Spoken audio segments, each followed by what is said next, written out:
So municipal ఎన్నికల polling అనేది కొనసాగుతోంది. ఉదయం నుంచి కూడా సాయంత్రం 5 గంటల వరకు కూడా పోలింగ్ కొనసాగుతుంది. ఉదయం 11 గంటల వరకు కూడా 28.48% పోలింగ్ నమోదైంది. అయితే కొన్ని ప్రాంతాల్లో మనం చూస్తే కాస్త మందకొడిగా ఈ పోలింగ్ అనేది కొనసాగుతుంది. బట్ ఈవినింగ్ 5 o'clock వరకు కూడా పుంజుకునేటువంటి అవకాశం ఉన్నట్టుగా కూడా చెప్తూ ఉన్నారు.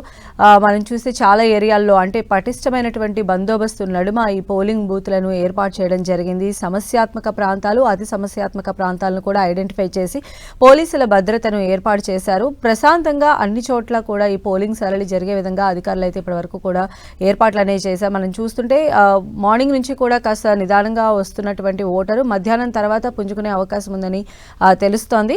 సాయంత్రం 5 గంటల వరకు కూడా ఈ పోలింగ్ అనేది కొనసాగుతోంది. 13వ తారీఖున కౌంటింగ్ ప్రక్రియ ఉంటుంది. కౌంటింగ్ ప్రక్రియ అనంతరం మనకు విన్నర్స్ ఎవరో తెలిసిపోతుంది. ఇక పోలింగ్ కేంద్రాల దగ్గర ఓటర్లు కొన్ని చోట్ల అయితే బార్లు తీరిన పరిస్థితి అయితే కనిపిస్తూ ఉంది. కొన్ని చోట్ల మందకొడిగా పోలింగ్ అనేది కొనసాగుతోంది. మున్సిపల్